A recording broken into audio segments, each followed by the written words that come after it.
Hello everyone and welcome back to Shadow Man Stories. I can picture some of you already in bed, maybe some of you just getting home from work. Wherever you are, whatever time it is, I'm glad you're here. If this helps you relax or sleep, please like and subscribe. It means a lot. Now, let's get you comfortable, and I'll tell you tonight's story. My name is Catherine Louise Hawkins, and I've been a forest ranger for 8 years now. People always ask me why I chose this job, especially since I'm the first woman to work this district in Cherokee National Forest. The truth is, after my parents died in that house fire when I was 19, I needed to be somewhere that felt alive. Trees don't burn down in the middle of the night for no reason. Trees make sense. I have a PhD in botany, which makes me a bit different from the other rangers. While they're checking hunting licenses and maintaining trails, I'm out there studying plant life, documenting rare species, making sure our forests stay healthy. It's good work, quiet work, the kind where you can think. The scars on my left arm remind me every day why I prefer the forest to buildings. The fire that took my parents left me with more than just marks on my skin. It left me with a need to understand things, to document everything, to never be caught off guard again. That's why I keep such detailed field journals. That's why I notice when something's wrong. In September of 1976, I got assigned to survey the Joyce Kilmer Memorial Forest, specifically the ancient growth section where some of the biggest trees in Tennessee stand. We're talking about poplars that are 400 years old, trees that were already giants when Cherokee medicine women walked these paths. The state wanted me to document a rare orchid species that had been spotted there, something that might only bloom in that particular grove. It was supposed to be a 3-day job. Simple botanical survey, take some photos, file a report. But the weather that September was all wrong. We were having an unusual heat wave, the kind that makes the forest feel sick. Everything was too dry, too quiet. Even the streams were running low. The grove itself was 25 miles from park headquarters, deep enough in the woods that my radio barely worked. The Cherokee called this place sacred, though I never paid much attention to the old stories. I was a scientist. I believed in facts, in things I could measure and document. The first thing that struck me when I hiked into the grove was how the trees formed a natural cathedral. These massive poplars reached up over 100 feet, their trunks so wide that 3 people couldn't wrap their arms around them. The canopy was so thick that even at noon, the light filtering down felt green and strange. But it was the silence that really got to me. Not peaceful silence, wrong silence. I've spent years in forests, and there's always sound. Birds, insects, squirrels chattering. Here, nothing. The moment I stepped into that grove, it was like someone had turned down the volume on the whole world. I set up my camp near what looked like a natural spring, though even the water seemed quieter than it should be. My footsteps sounded muffled, like the earth was swallowing the sound. I told myself it was just the thick moss, the way the big trees changed how sound carried. That first evening, I started my survey work. The orchids were there all right, but they were growing in the strangest patterns I'd ever seen. Not random like wildflowers usually grow, but in almost perfect circles and lines. Geometric shapes that looked too organized, too planned. When I tried to photograph them, my camera started acting up. The flash would fire when I didn't want it to, or not fire at all. And when I developed the film later, some of the photos showed strange dark shapes in the background. Tall, impossibly tall shadows that I swear weren't there when I took the pictures. As night fell, I made a fire and settled in with my field journal.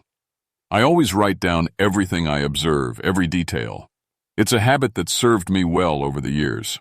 But that night, as I wrote by firelight, I kept feeling like something was watching me from up in the trees. I looked up several times, scanning the canopy with my flashlight. Nothing there, of course. Just branches and leaves and the deep darkness between them. But the feeling wouldn't go away. It was like standing in a room where you know someone's behind you, even when you turn around and see nothing. The Cherokee have stories about this place, old stories about giants made of stone, about medicine women who fought battles here that most people have forgotten. I'd always figured they were just tales, ways to explain natural things that people didn't understand yet. But lying in my sleeping bag that first night, listening to the unnatural quiet, I started wondering if maybe the Cherokee knew something I didn't.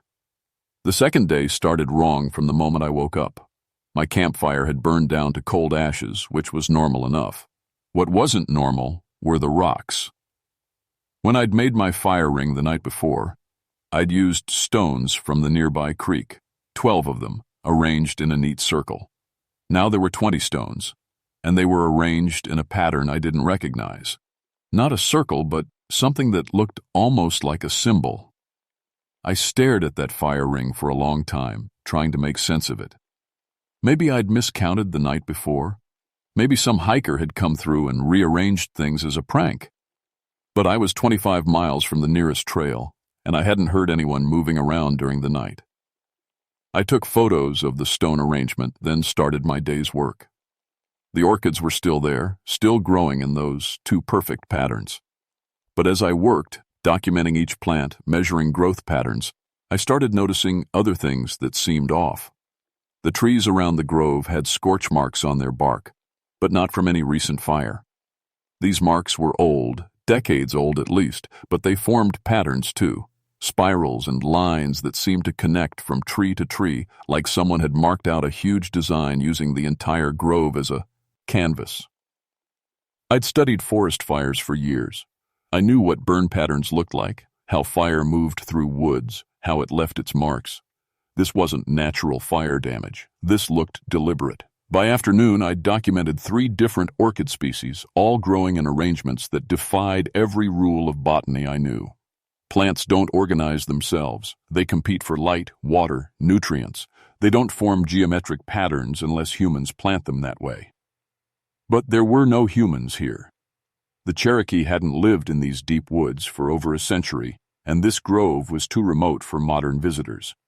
Yet everything I saw suggested intelligence, planning, purpose. I was photographing a particularly unusual cluster of white orchids when I saw them, the footprints. They were in the soft mud beside the spring, huge impressions that looked almost human but wrong in every way that mattered. Each print was nearly 2 feet long and almost as wide, with what looked like 5 toes but stretched and distorted. The depth of the impressions suggested whatever made them weighed far more than any person. I knelt beside the clearest print and used my ruler to measure it, 20 inches from heel to longest toe. The mud around the edges was still soft, which meant these prints were fresh, maybe from last night while I was sleeping. My hands were shaking as I photographed the prints. In 8 years of ranger work, I'd seen bear tracks, wolf tracks, even the occasional mountain lion print. This was none of those things. This looked like a person's footprint, but scaled up to impossible size. I followed the trail of prints as far as I could. They led from the spring toward the center of the grove, where the oldest and largest trees grew. But about 50 yards from my camp, they just stopped. Not like whatever made them had walked away. They just ended, as if the creature had stepped out of existence. That's when I heard the singing. It was faint at first, almost like wind through the trees, but as I stood there in the afternoon heat, I realized there was no wind. The air was perfectly still, had been still all day, yet I could hear something that sounded like voices, like people singing in a language I didn't understand. The sound seemed to come from everywhere and nowhere, echoing off the big trees in a way that made it impossible to pinpoint. I turned in slow circles trying to locate the source, but the singing just continued, rising and falling like a sad song. I knew enough Cherokee to recognize some of the sounds, though I couldn't make out specific words. It sounded like mourning songs, the kind sung at funerals or during times of great loss. But there was no one here. I was alone in this grove, had been alone since I arrived. The singing made no sense. As evening approached, I decided to investigate the center of the grove where the footprints had led. The biggest trees grew there, ancient poplars that must have been saplings when the Cherokee still hunted these mountains. Between their massive trunks, hidden under years of fallen leaves and moss, I found something that made my blood run cold. Bones. Human bones, old and yellowed, scattered around what looked like the remains of a stone circle. Not just one skeleton, but pieces of many. Skulls and rib cages and long bones, all arranged in a pattern around stones that had been deliberately placed in a ring. I'm not an archaeologist, but I know human remains when I see them. These people had died here, in this grove, probably many years ago. And someone or something had arranged their bones in this pattern for a reason. The Cherokee stories started making more sense. I'd heard tales from the old-timers in town, stories about stone giants that the Cherokee called Nunyunuwi. According to the legends, these creatures had terrorized the people until medicine women found a way to bind them, to lock them away where they couldn't hurt anyone. Looking at those bones scattered around the ancient stone circle, I started wondering if the stories weren't just legends after all. As darkness fell on my second night in the grove, I made my campfire a little bigger than usual. The singing had stopped, but the silence that replaced it felt worse somehow, heavier, like the whole forest was holding its breath. I wrote everything down in my field journal, just like always. The footprints, the bones, the singing, the strange arrangements of stones and orchids. Part of me wanted to pack up and leave, to file a report saying the grove was unstable or dangerous, but the scientist in me needed to understand what was happening here. That decision almost cost me my life. I woke up on my third morning to find my tent surrounded by handprints. Not human handprints. These were massive, pressed deep into the soft earth around my campsite. Each one was easily twice the size of my own hand, with fingers that seemed too long and joints that bent at wrong angles. They circled my tent completely, like whatever made them had spent the night walking around and around, studying me while I slept. My camera equipment had been moved too. I always arranged my gear in a specific pattern each night, old habit from my ranger training. Now my camera bag was sitting 15 feet away, opened, with my film scattered across the ground. Most of the rolls were ruined, exposed to light, but a few were still sealed. I developed those surviving rolls using my portable kit, working in the darkness of my tent. What I saw in those photos made me question my own sanity. The pictures I'd taken of the grove showed shapes that hadn't been visible to my naked eye. Tall figures standing between the trees, human-like, but impossibly large. In one photo, a massive form loomed over the stone circle where I'd found the bones. In another, something with glowing points of light for eyes watched from the canopy high above. I'd been alone in this grove, I was certain of that. Yet my camera had captured evidence of something else. That's when I decided to explore the center of the grove more thoroughly. If there were answers to be found, they'd be there, near the bones and the ancient stone circle. The bones were different now, still scattered around the circle, but in a new arrangement. The skulls all faced inward, toward the center of the ring. The longer bones, femurs and arm bones, had been placed in spoke patterns, radiating out from the stones. Someone or something had rearranged an ancient burial site while I slept. I started photographing everything, documenting the new arrangement when I heard footsteps behind me. Heavy footsteps, too heavy to be human. They came slowly, deliberately, crushing fallen leaves and small branches with each step. I turned around, camera in hand, and saw nothing. The footsteps stopped, but the trees around me started to sway. There was no wind. The air was perfectly still, hot and oppressive under the late morning sun. Yet the massive poplars began moving, their trunks creaking and groaning as they swayed back and forth. It looked like they were dancing, or like something invisible was pushing them. That's when I saw her. An elderly Cherokee woman stood at the edge of the grove wearing traditional dress that looked centuries old. She was translucent, like morning mist, but solid enough that I could make out her features clearly. Her face was marked with lines of great age and terrible sadness. She spoke to me in English, but with an accent so thick I could barely understand her words. "Stone man wakes," she said, pointing toward the center of the grove. "Many summers sleeping, but drought brings him up. You must go. You must run." I blinked, and she was gone. Just faded away like smoke, leaving me alone with the swaying trees and the growing certainty that I was in more danger than I understood. The woman's warning made me think about the drought we'd been having, all summer long, unusually hot and dry. Old Cherokee stories talked about the stone giants drawing power from the earth, becoming stronger during times when the land itself was stressed and weakened. I started packing my gear, but I was already too late. The ground beneath the stone circle began to crack. Small fissures at first, like the earth was drying out. But the cracks spread and widened, forming a pattern that matched the arrangement of bones around the circle. Steam or mist began rising from the cracks, carrying a smell like hot stone and old earth. The footsteps started again, but this time they came from below. Deep rhythmic impacts that shook the ground and made the big trees tremble. Something was moving under the earth, something massive, and it was coming up. I grabbed my camera and started backing away from the stone circle, but the footsteps seemed to follow me. Wherever I moved, the ground shook beneath my feet.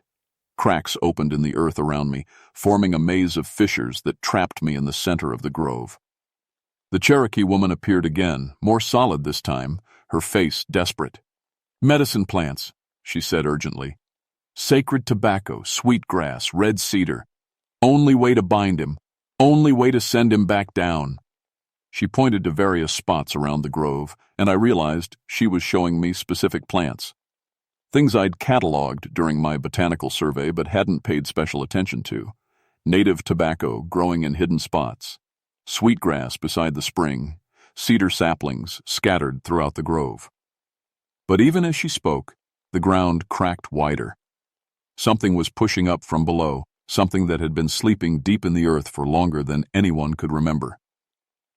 The Cherokee woman looked at me one last time with eyes full of ancient sorrow. "Many tried before," she said. "All failed. All became bones in circle." Then she faded away completely, leaving me alone as the earth split open and something impossible began to emerge from the depths. I understood now why there were so many human bones scattered around the stone circle. Other people had found this place over the years. Other people had disturbed whatever was sleeping here, and none of them had survived to tell about it. The ground shook harder, and I heard a sound like grinding stone mixed with a roar that seemed to come from the earth itself. Whatever the Cherokee medicine women had bound here was waking up, and it was angry about its long imprisonment. The thing that emerged from the earth was nothing like the Cherokee stories had prepared me for. It rose slowly from the cracked ground at the center of the stone circle, unfolding like some terrible flower made of living rock. First came massive hands, each finger as thick as my waist, pushing up through the soil. Then arms like granite pillars, covered in what looked like moss and lichen but moved with muscular purpose. When its head finally broke the surface, I understood why the Cherokee had called it Nunyunui, the stone man. Its face was carved from what looked like mountain granite, but the eyes glowed like hot coals deep in a forge. Not red exactly, but the color of iron heated until it's almost ready to melt. It stood 18 feet tall when it was fully emerged, a creature that looked like someone had carved a giant person from living stone and given it terrible life. Moss and small plants grew from cracks in its skin, as if it had been lying underground so long that the forest had started to claim it. But this was no statue. When it turned those burning eyes toward me, I felt the intelligence behind them, old and angry, and utterly alien. The Cherokee woman's words echoed in my mind. Medicine plants, sacred tobacco, sweetgrass, red cedar. I'd spent 3 days cataloging the plant life in this grove. I knew where those plants grew. The stone giant took its first step toward me, and the ground shook like an earthquake. Trees swayed and creaked around us. Where its foot touched, the earth cracked and small plants withered. I ran. Not away from the grove, the cracks in the earth made it impossible to leave, but toward the spring where I'd seen sweetgrass growing.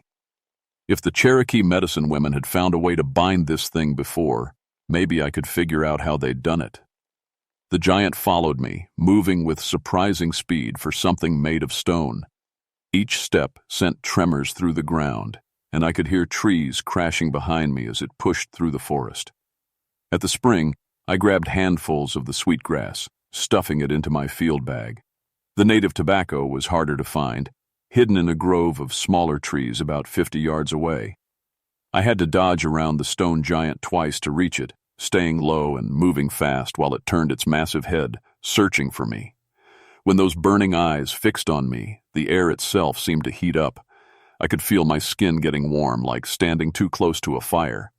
The scars on my left arm, the ones from the fire that killed my parents, started to ache and burn. I reached the tobacco plants and started harvesting leaves, working as fast as my shaking hands would allow. But the giant had spotted me now, and it was coming straight toward me with those earthquake steps. That's when I remembered what the Cherokee woman had said about fire. The stone giant wasn't just made of rock. It was connected to the earth, drawing power from the ground itself. But I'd spent years studying forest fires, learning how fire moved through woods, how it consumed some things and left others untouched. I had a lighter in my field bag, standard equipment for any ranger. And I had an idea that was either brilliant or completely insane. The native tobacco was growing near a patch of dry grass and fallen leaves, perfect tinder in this drought-stricken forest. I grabbed more tobacco leaves, then pulled out my lighter and set the dry vegetation on fire. The flames caught quickly, spreading through the dead grass and climbing up the tobacco plants. Smoke began rising, thick and aromatic, carrying the scent of burning sacred plants. The stone giant stopped. For the first time since it had emerged from the earth, the creature seemed uncertain. It tilted its massive head, as if listening to something I couldn't hear. The burning eyes flickered, dimming slightly. I understood then what the Cherokee medicine women had figured out centuries ago. The stone giant was bound to this place by more than just physical prison. It was held by spiritual bonds, by the power of sacred plants and ancient rituals. But I wasn't Cherokee, and I didn't know the old ceremonies. All I had was my knowledge of botany and my desperate need to survive. I grabbed the red cedar saplings next, breaking off branches and throwing them into the fire. The smoke changed, becoming thicker, more pungent. The giant took a step backward, those hot eyes now showing something that might have been pain. The sweetgrass came last. I threw handfuls into the flames, and the smoke turned white and sweet, carrying scents that seemed to calm the very air around us. The stone giant let out a roar that sounded like mountains cracking apart. It raised its massive hands as if to crush me, but the smoke was affecting it somehow, making it slower, weaker. That's when I heard the Cherokee woman's voice again, not visible this time, but clear as if she were standing beside me. "Speak the binding words," she said. "Send him back to earth sleep." But I didn't know any binding words. I wasn't Cherokee, wasn't trained in the old ways. All I had was my scientific knowledge and my desperate determination to live. So I spoke in my own words, in the language I knew best. "By the power of these sacred plants," I said, my voice shaking but growing stronger. "By the authority of those who came before, I bind you to the earth. Return to your prison. Sleep again until the world ends." It wasn't Cherokee, and it wasn't ancient ritual, but somehow, combined with the smoke of the burning plants, it was enough. The stone giant began to sink back into the earth, its massive form dissolving at the edges like a rock formation worn down by centuries of rain. Those burning eyes fixed on me one last time, and I saw something in them that might have been respect. Or maybe it was just promising to remember me if it ever got free again. The ground closed over it slowly, the cracks filling themselves in as if the earth was healing from a wound.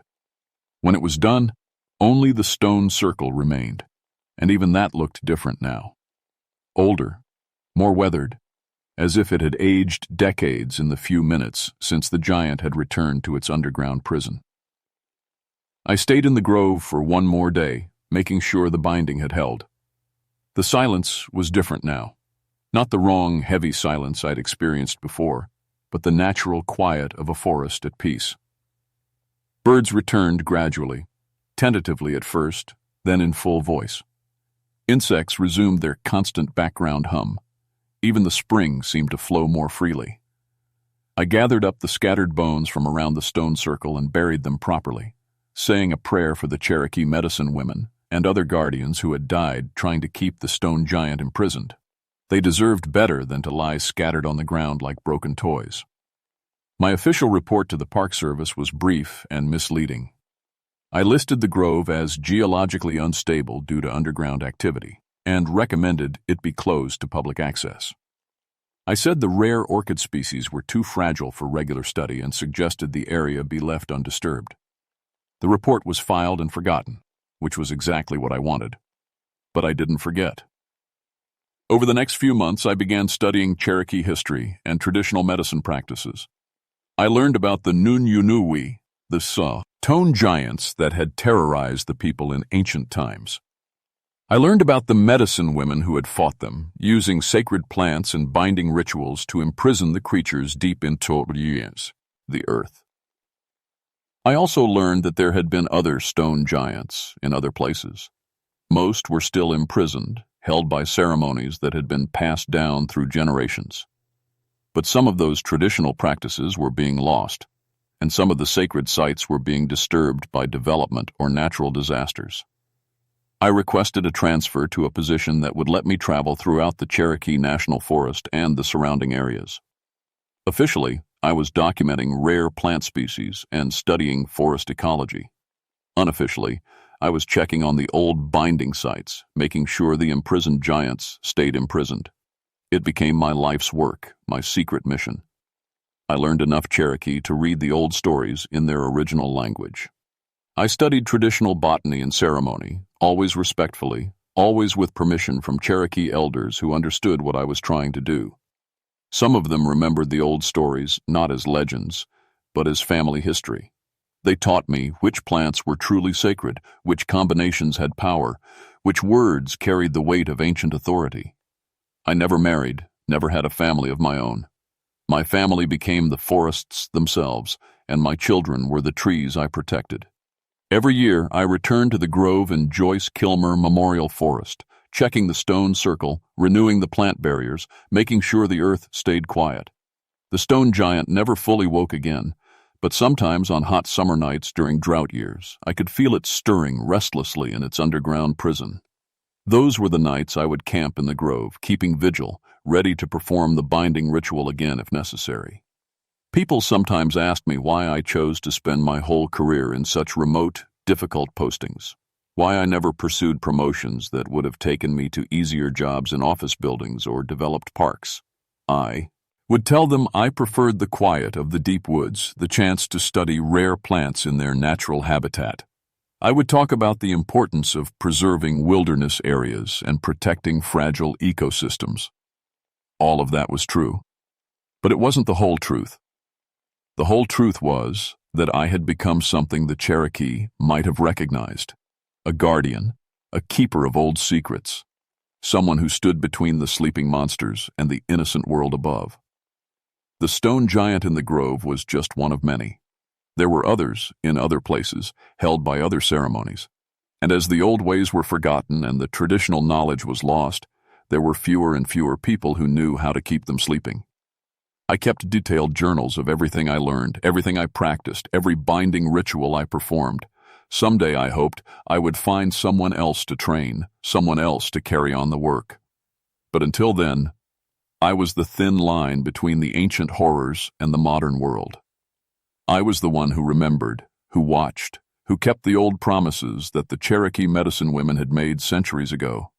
The mountains had eyes, and I had become one of them.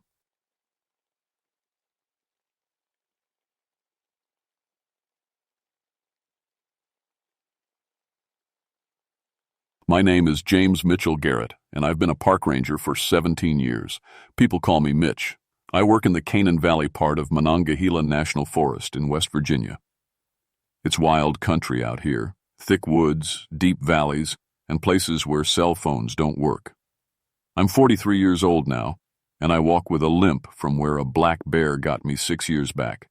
Got too close to her cubs. She taught me respect real quick. My dad died in a mine cave-in when I was 25, and that's when I decided I'd rather work above ground than below it. My wife Ruth always says I'm too stubborn for my own good. She's probably right. We got 2 daughters. Amy's 16, Sarah's 14. They think their dad's job is boring until I tell them about finding lost hikers or chasing off bears from campsites. I've always been good at finding people when they go missing. Other rangers joke that I got a nose for it. Truth is, I just know these woods better than most. Been walking these trails since before some of these trees were saplings. The old-timers around here tell stories about something they call the Beast of Canaan Valley. Native Cherokee used to live here, and they had a word for it. Kekla Kudla means something like cannibal giant. I never put much stock in those tales. Bears get big around here, and when you're scared and lost in the dark, a regular bear can look like a monster. But that was before November 1984. Before I learned that some stories ain't stories at all.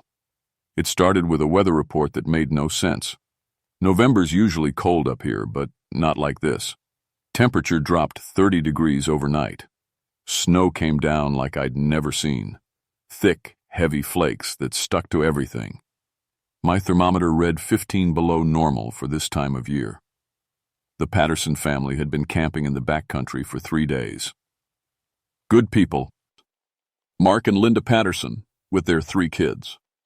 Tommy was 16, about Amy's age. The twins, Bobby and Sue, were only 12. They'd checked in by radio Tuesday evening, said they were having a great time despite the cold snap. That was the last anyone heard from them. By Friday morning, when they should have hiked out, their car was still at the trailhead. I tried raising them on the radio. Nothing but static. The snow kept falling, and I knew if they were in trouble, waiting wouldn't help. I loaded up my pack with extra food, first aid supplies, and my emergency gear.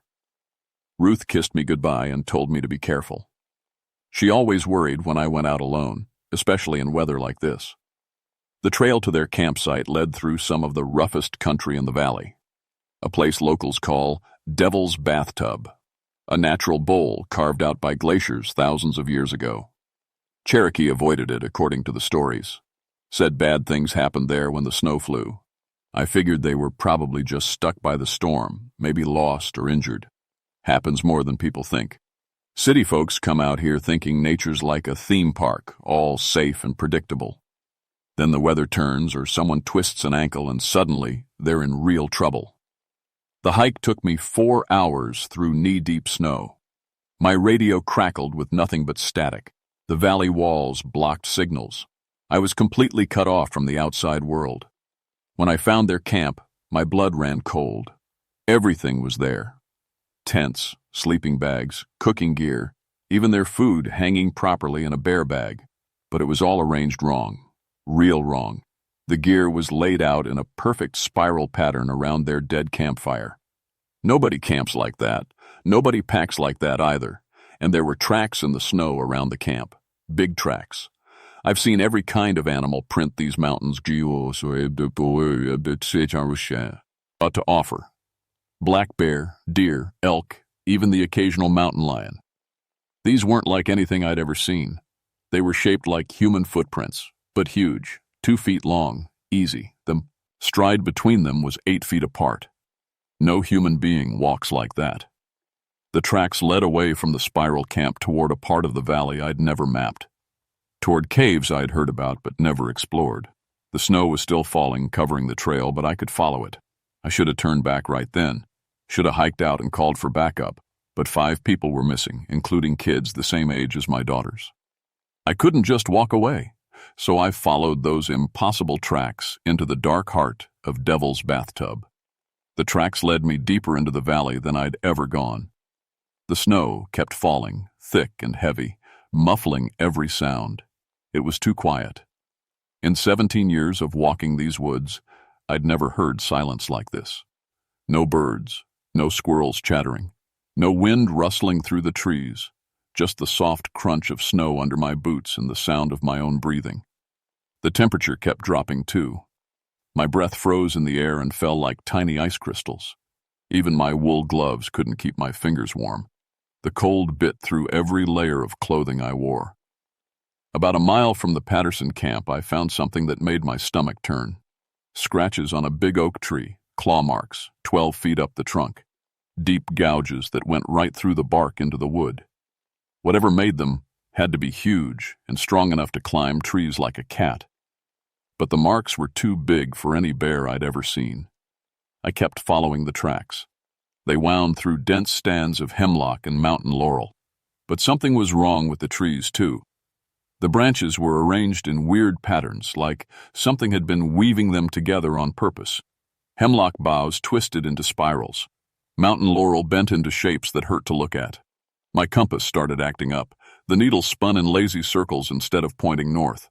When I checked my watch, it said 3 in the afternoon, but the light looked more like early morning, gray and dim, like the sun was afraid to shine down into this valley. That's when I heard the screaming. Kids' voices, high and scared, echoing from somewhere up ahead. But there was something wrong with the sound. It bounced off the valley walls in ways that didn't make sense, like it was coming from underground. I moved faster, following the tracks toward the sounds. My limp made it hard to keep up the pace in the deep snow, but I pushed through. Those kids needed help. The screaming led me to a cliff face I'd never seen before. Dark holes dotted the rock, cave entrances, some big enough to drive a truck through. The tracks disappeared into the largest opening. So did the screams. I pulled out my flashlight and checked my gear. Extra batteries, first aid kit, emergency flares, everything a good ranger carries.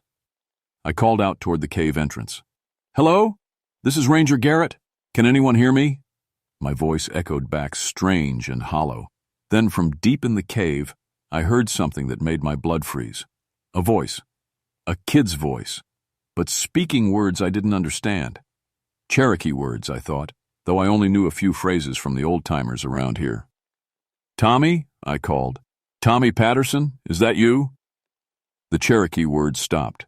Then, in perfect English, a young voice answered, "Help me, Ranger Garrett. I'm so hungry. I'm so cold. Please help me." It was Tommy Patterson's voice, I was sure of it. But something was off.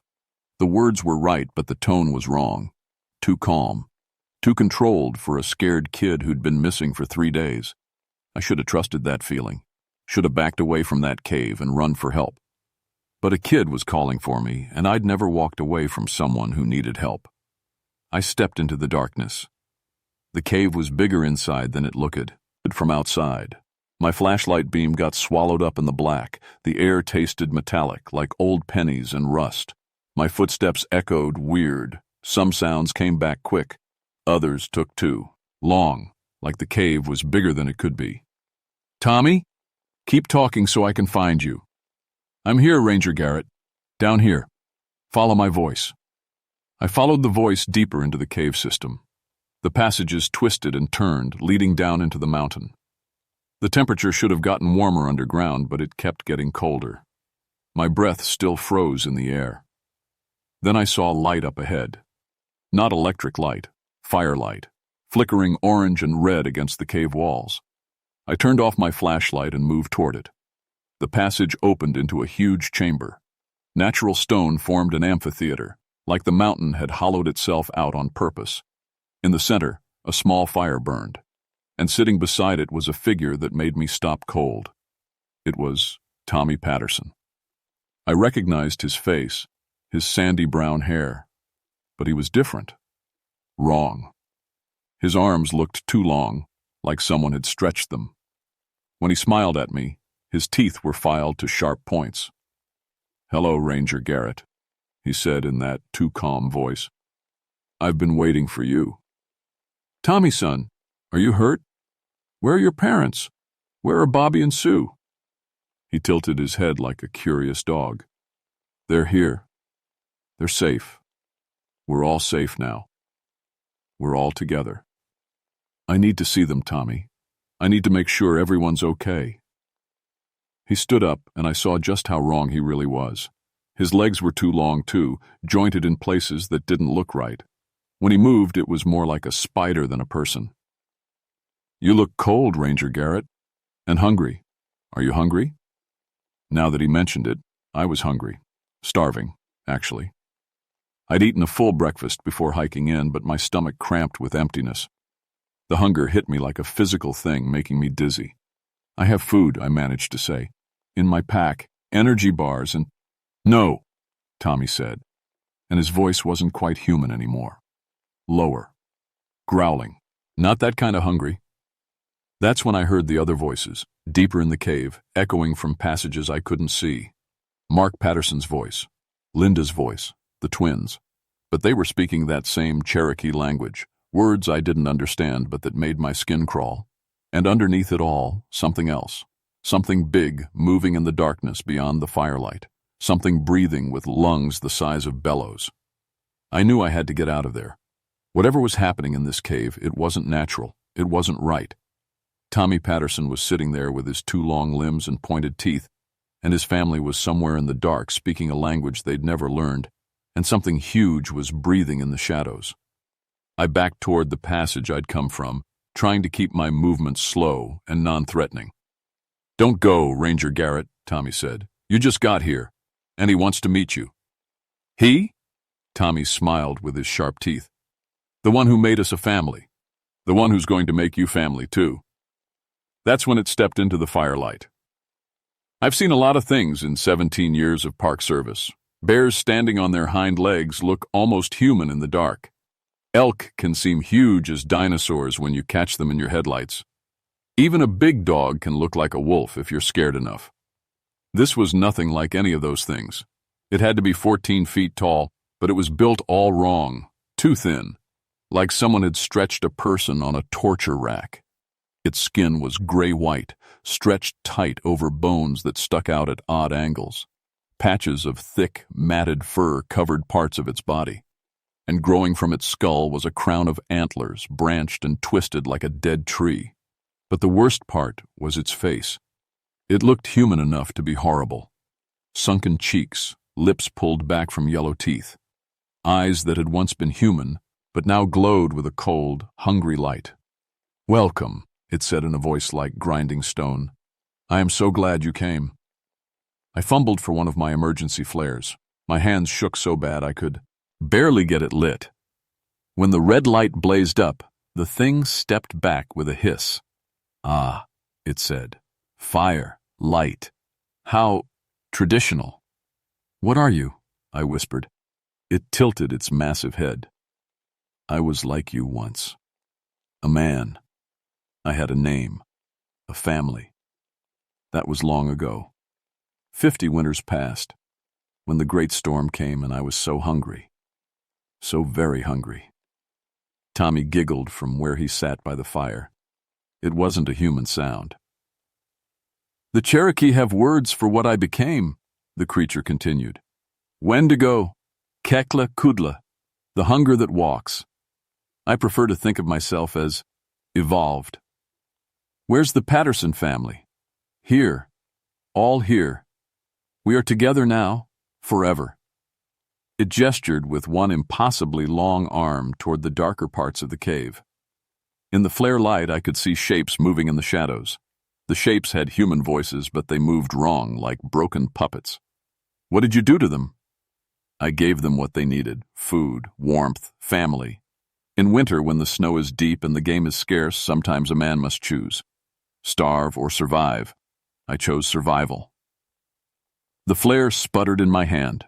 I had 3 more, but they wouldn't last long. "In 1934, the creature said, its voice almost hypnotic. "I was a trapper. Got caught in a blizzard in this very valley. Found a cave to wait it out. But the storm lasted 2 weeks. I ate my emergency food in 3 days. Then I ate my leather boots, my belt, anything that might have meat in it." I backed toward the passage, but Tommy had moved to block it. His joints bent the wrong way as he crouched there like a spider. "Then I found the bodies," the thing continued. "Frozen Cherokee from some old battle. Dead for who knows how long. But meat is meat when you're starving, and once you taste human flesh—" It licked its lips with a too long tongue. "Once you taste it, nothing else will do." The hunger hit me again, stronger this time. My stomach cramped so bad I doubled over. I hadn't realized how empty I felt, how desperately I needed food. Any food. "You feel it," the creature said. "Good. The hunger is the first step. Soon you'll understand." I lit another flare as the first one died. The creature stepped back again, but not as far this time. The light was bothering it less. "Fire won't save you forever," it said. "And when the last flame dies, you'll join us." The Pattersons were so grateful. The children especially. They understand now that family means never being hungry again. From the shadows came sounds that made my skin crawl. Wet sounds. Chewing sounds. And underneath it all, voices speaking Cherokee words that sounded like prayers or curses. I had to get out of there. But Tommy blocked one exit, and I didn't know if there were others. The cave system could go on for miles underground. I could get lost and die of cold and starvation, or I could stay and become something like them. Neither option seemed good. That's when I remembered something my grandfather told me about Cherokee beliefs. Fire was sacred to them. Pure. It could drive away evil spirits and bad dreams. Maybe. I pulled out all my remaining flares and cracked them at once. Bright red light flooded the chamber. The creature shrieked and covered its eyes. Tommy scuttled away from the passage entrance, hissing like a snake. I ran.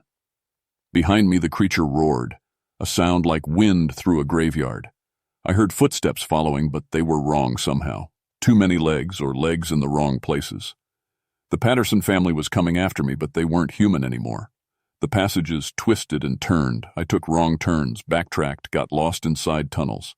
My flares burned down one by one, leaving me in deeper and deeper darkness.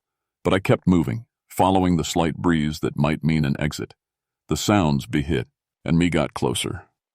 Multiple things were hunting me now, moving through the darkness like they belonged there. They didn't need light. They knew these caves better than I knew my own backyard. My last flare died just as I saw gray light ahead.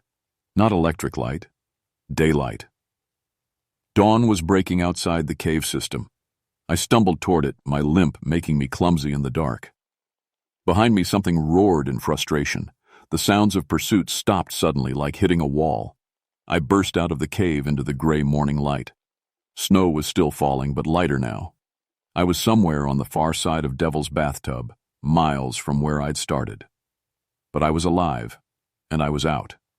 For now. I should have kept running. Should have hiked straight out of that valley and never looked back.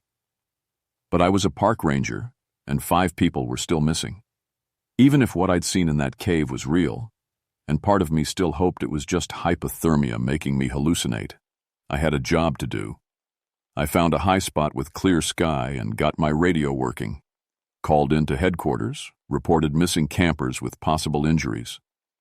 I didn't mention the creature. Who would believe that? The rescue team arrived by noon, 4 rangers, a paramedic, and 2 guys from the county sheriff's department. They thought I looked rough, asked if I needed medical attention. I told them I'd had a long night, but I was fine. We hiked back to the Patterson campsite. In daylight, with other people around, the spiral arrangement of gear looked strange but not supernatural. Maybe I'd imagined that part. Maybe the family had just been trying to organize their stuff before something happened to them. But the tracks were still there. Huge footprints in the snow, clear as day. The other rangers saw them too. "Never seen bear tracks that big," said Pete Morrison, who'd been working these mountains longer than me. "And the stride's all wrong." We followed the tracks to the cave system. In daylight, the entrance looked smaller, less threatening. Just a hole in the rock face like hundreds of others in these mountains. "Hello?" called out Sarah Kim, one of the younger rangers. "Anyone in there?" Her voice echoed back normal, no weird distortions like I'd heard the night before. Maybe caves played tricks with sound when you were scared and alone. We went in with proper lights and equipment. Found the chamber where I'd seen the creature, but it was empty now. Just a cold fire pit with some burned wood and scattered ashes. No sign of the Patterson family. No bones, no clothes, no camping gear. It was like they'd never been there. But there were more passages leading deeper into the mountain. Miles of unexplored cave system, according to the maps. If someone wanted to hide bodies, these caves would be perfect. We searched for 6 hours. Found old campfire sites, probably from hunters or cavers over the years. Found some Native American artifacts, pottery shards, arrowheads. Nothing recent. No Pattersons. As we prepared to leave, I heard something that made my blood freeze again. From deep in the caves, echoing faintly through the rock, came the sound of voices speaking Cherokee. I looked around at the other searchers. Nobody else seemed to hear it. "You okay, Mitch?" Pete asked. "You look pale." I listened harder. The voices were definitely there, chanting words I didn't understand, but they were so faint the others couldn't pick them up. My years in the woods had trained my ears to catch sounds others missed. "I'm fine," I lied. "Let's get out of here." That night, back at the ranger station, I did some research. Looked up Cherokee words and legends trying to understand what I'd heard. Found references to Kekle Kudla, the cannibal giant. Stories about people who ate human flesh and became monsters, cursed to hunger forever. And I found historical records. November 1934, a trapper named William Morrison, Pete's grandfather as it turned out, had gone missing in the Canaan Valley area. His body was never found. 3 families had disappeared in the same area over the past 50 years. All in November. All during unexpected blizzards. The pattern was clear, even if nobody else could see it. I requested a transfer the next day. Told my supervisor I needed a change of scenery, maybe work closer to home. He approved it without question. Thought I was having a midlife crisis or something. Ruth was surprised, but happy. She'd always worried about me working alone in the backcountry. Said maybe it was time for a safer assignment. I never told her what I'd really seen in that cave. She wouldn't have believed it anyway. Hell, most days I don't believe it myself. But every November, when the weather reports predict unexpected snow in the mountains, I think about that thing in the cave. About Tommy Patterson with his 2 long arms and filed teeth. About the voices speaking Cherokee in the darkness. And I stay very, very far away from Devil's Bathtub. The official report listed the Patterson family as victims of exposure and probable bear attack. Their bodies were never recovered. The case file got buried in bureaucracy and forgotten. But some of us remember, and some of us are still watching. That was 40 years ago now. I'm retired, living in a small house outside Charleston with Ruth. My daughters are grown with kids of their own. Most days I don't think about that night in the cave. But sometimes, usually in November when the first snow starts to fall, I get a phone call. It's always the same. A young ranger, voice shaking a little, calling to ask about missing campers in the Canaan Valley area, about strange tracks in the snow, about caves that echo funny and temperatures that drop for no reason. I tell them what I can without sounding crazy. Remind them that safety comes first, that backup is always better than going alone. Most of them listen. Some don't. 3 years ago, I got a call from Pete Morrison's son. He'd just graduated from the Ranger Academy, full of confidence and book learning. A family had gone missing. Near Devil's Bathtub, and he wanted to know if I remembered anything about cave systems in that area. I drove up there that night, found his truck at the trailhead, covered in snow, followed his tracks to the same cave entrance I'd found 40 years before, but this time I didn't go in alone. This time, I brought help. We found young Morrison in the main chamber, sitting by a small fire. He was alive, but changed. His eyes had that hungry look I remembered from Tommy Patterson. When he smiled, I could see his teeth were different, sharper. "Grandpa Pete always said you were the one who got away," he said in a voice that wasn't quite his own. "He's been waiting so long to see you again." We got Morrison out of there and into medical care. Official reports said he'd suffered hypothermia and hallucinations. Recommended psychological evaluation and administrative leave. He disappeared from the hospital that night. They never found him. But every November, when the snow starts falling in the mountains, hunters and hikers report seeing a young man near the Canaan Valley. He approaches campers, asks for food, tells them he knows a warm place to wait out the storm. Smart folks don't follow him. The thing in the cave is still there, still hungry, still looking for new family members to join its twisted clan. The Cherokee called it Kekle Kudla for good reason. It's a hunger that never dies, never rests. And it's patient. Most people think monsters are just stories, legends told around campfires to scare kids. They don't believe in things that hide in caves and hunt in snowstorms. I wish I could be one of those people again. But I know better now. I know that some hungers never end, some families never let you leave, and some caves echo with voices that should have died long ago. Every November, I put extra food in my pantry and make sure my doors are locked tight. Ruth thinks I'm being paranoid about winter storms, making sure we have supplies in case we get snowed in. She's not wrong. But she doesn't know that sometimes, late at night when the wind is howling through the mountains, I can hear Cherokee voices on the storm, calling my name, inviting me home to a family that's been waiting 40 years for me to return. My name is James Mitchell Garrett, and I've been a park ranger for 17 years. I found a lot of lost people in my time, saved a lot of lives. But there's one family I couldn't save, one hunger I couldn't feed, and it's still out there, waiting for the next November snow, still waiting for the next person foolish enough to follow impossible tracks into the darkness.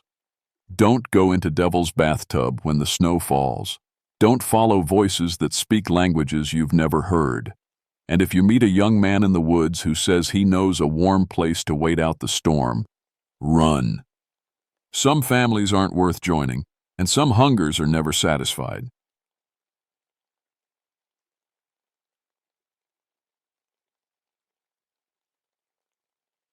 My name is Samuel Murphy, and I've been a park ranger for 11 years. I'm telling you this story because what happened to me in the summer of 1959 changed everything I thought I knew about right and wrong. I worked in the George Washington National Forest in Virginia, way up in the mountains where the trees grow thick and the hollers run deep. My job was simple: keep the forest safe and catch the folks making illegal whiskey.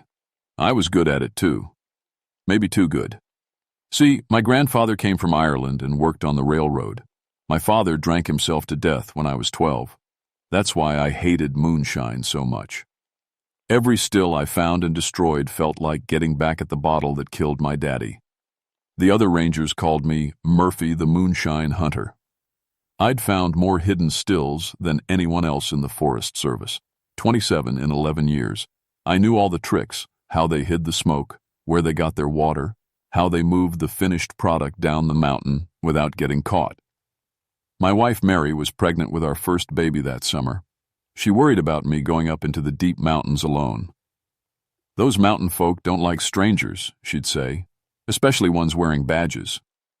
But I never worried much. Sure, the old-timers would give me hard looks when I came to town for supplies. Some would spit in the dirt when I walked by. But they were just protecting their way of life. I understood that, even if I couldn't let them keep breaking the law. The mountains in August were hot and dry that year. Perfect weather for making whiskey. The corn was ready, the streams were running clear, and there was plenty of wood for fires. It was prime season for moonshiners. That's when I got the report about Devil's Kitchen. Devil's Kitchen was a hidden valley about 30 miles from the nearest town. You could only get there by following a tease, rail that twisted through the rocks like a snake. The old Cherokee used to avoid that place, according to the stories. Said it was cursed. But cursed or not, someone was using it to make whiskey. And lots of it. The report came from a federal agent who'd been tracking illegal alcohol moving through 3 states. He said someone was making hundreds of gallons every week in Devil's Kitchen. That was more than all the other stills in the county put together. "This isn't some family making a few jugs for themselves," the agent told me. "This is a major operation. We need you to go up there and shut it down." I packed my gear, rope, handcuffs, camera for evidence, and my service pistol. I figured I'd be gone 3 days at most. Find the still, arrest whoever was running it, and be home by the weekend. I should have listened to Mary's worries. I should have asked for backup. I should have paid attention to the way the dogs in town started howling every night that week. But I didn't believe in signs and omens. I believed in doing my job. The trail to Devil's Kitchen started just past Miller's Creek, where an old logging road turned to nothing but deer tracks. I followed it on foot, carrying everything I needed in a heavy pack. The trees closed in around me until the sky was just a thin strip of blue overhead. 3 hours of walking brought me to the edge of the valley. I crouched behind some rocks and looked down at Devil's Kitchen for the first time. It was the perfect place for making illegal whiskey. Water ran down from the rocks in little waterfalls. There were caves where you could hide equipment. Old apple trees grew wild everywhere, perfect for making mash. And it was so far from any road that smoke wouldn't be seen. But as I watched, something felt wrong. The valley was too quiet. No birds singing, no insects buzzing. Even the wind seemed to avoid the place. And there was a smell in the air, sweet and sour at the same time. like fruit rotting in the sun. I made camp on the ridge above Devil's Kitchen and waited for dark. Moonshiners usually worked at night when smoke was harder to see. I figured I'd spot their fire and move in to make arrests. But when the sun went down, I didn't see any fires. Just that smell getting stronger. I crept down into the valley with my flashlight covered by my fingers. The narrow beam showed me a path between the rocks. I followed it deeper into Devil's Kitchen, stepping careful and quiet. That's when I found the first still. It was hidden under some canvas tarps near a cave mouth. Professional setup. Copper tubing, big fermenting barrels, everything you'd need to make high-quality whiskey. But something was wrong with it. The copper pipes were bent and twisted like someone had grabbed them with giant hands. 3 of the big wooden barrels were split open, their contents spilled on the ground, and there were scratches in the metal, deep gouges that looked like claw marks. No person could have made those marks. They were too big, too deep. I took pictures for evidence and kept searching. Maybe this still had been abandoned, and animals had gotten into it. Bears, maybe. Though I'd never seen bear claws do that kind of damage to copper. Deeper in the valley, I found 2 more stills, both destroyed the same way. Pipes bent, barrels split, metal scratched. And that sweet sour smell was getting stronger. By midnight, I'd found 7 ruined stills. Someone had been running a huge operation in Devil's Kitchen, but something had torn it all apart. I was photographing the 7th still when I heard voices. 2 men were coming up the trail, talking low. I clicked off my flashlight and hid behind some rocks. Moonshiners, probably coming to check on their equipment. This was my chance to make arrests. But as they got closer, I could hear fear in their voices. "I told you we shouldn't come back here, Jeb," one man said. "Not after what happened to the Barton boys." "We got to get our equipment," the other man replied. "Can't leave good copper for that thing to destroy. That thing ain't natural, Jeb. You seen what it done to our stills. And poor Billy Barton." They stopped talking as they reached the nearest ruined still.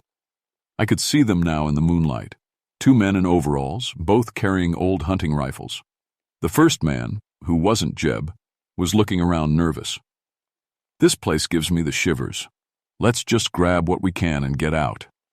But Jeb was kneeling by the destroyed still, picking through the wreckage. "Look at these scratches," he said. "No bear done this. No man either." That's when we all heard it. A howl echoed through Devil's Kitchen. But it wasn't like any animal sound I'd ever heard. It was deeper than a wolf, sadder than a dog, and angry in a way that made my skin crawl. The man who wasn't Jeb dropped his rifle.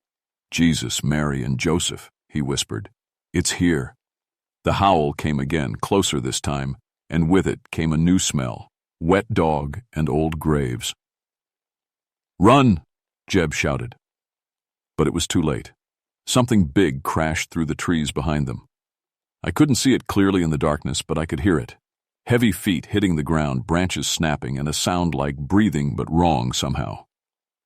The man who wasn't Jeb tried to run. He made it maybe 10 steps before something grabbed him from behind.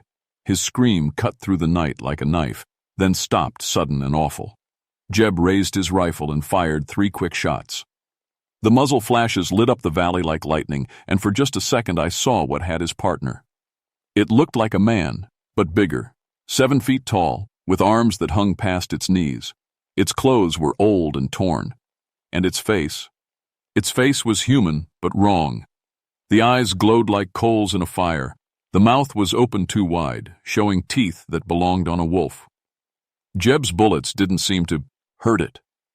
The thing turned toward him, moving faster than anything that big should move. I wanted to help, but my body wouldn't move. I sat frozen behind my rocks while that creature grabbed Jeb Crawford by the throat. The sound he made when it killed him will follow me to my grave. When it was over, the thing that looked like a man but wasn't stood over the 2 bodies. It raised its head and howled again, that terrible sound that was part wolf, part human, part something else entirely. Then it looked right at me.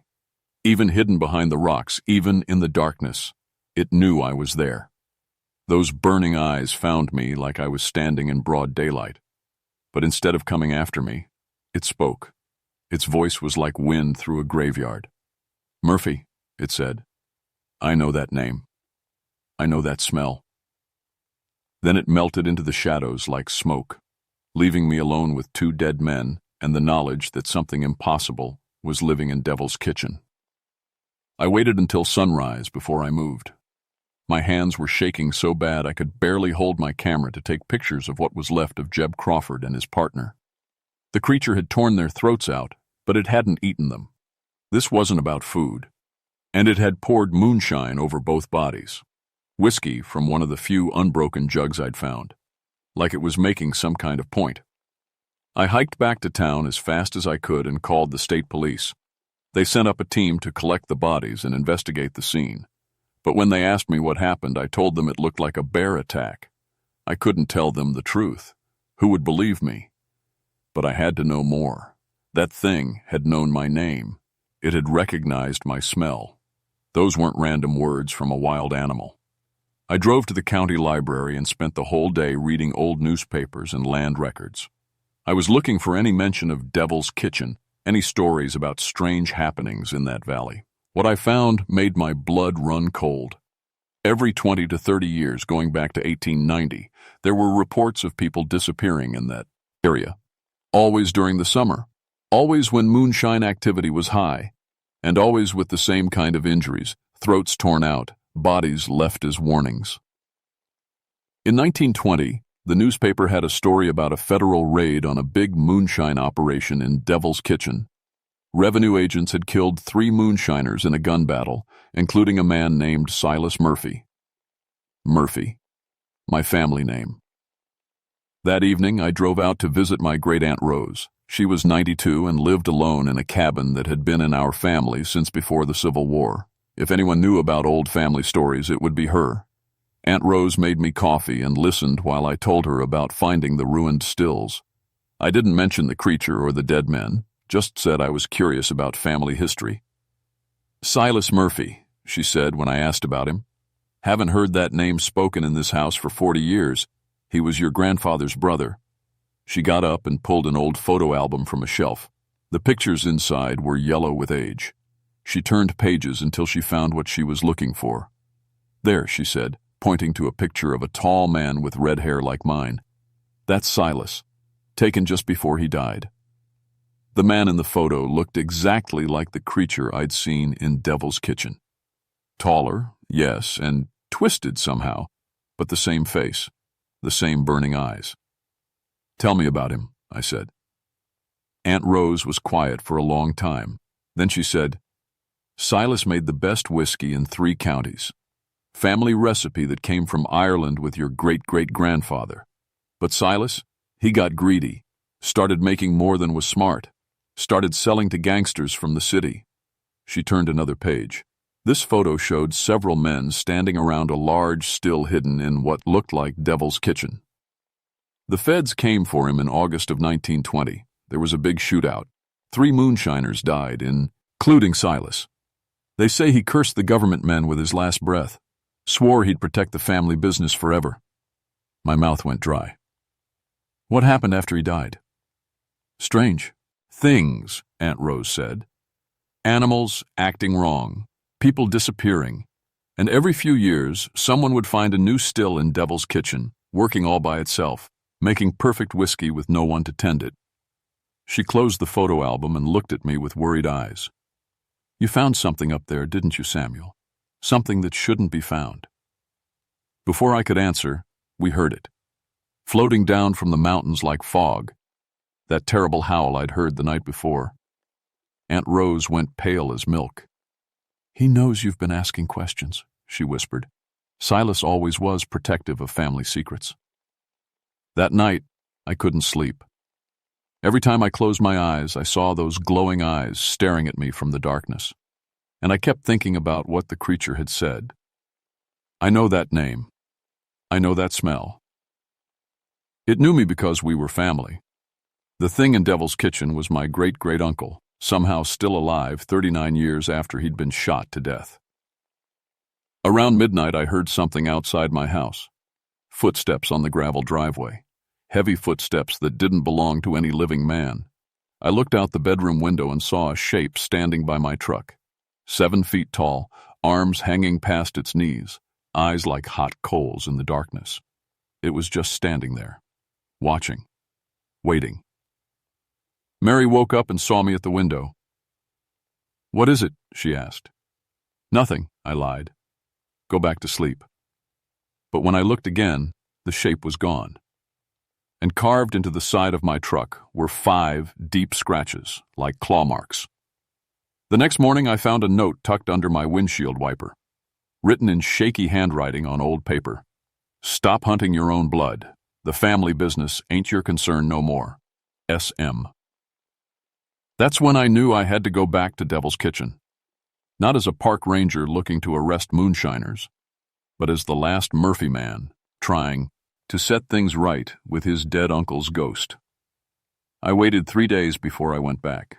3 days to prepare and to say goodbye to Mary without her knowing it might be forever.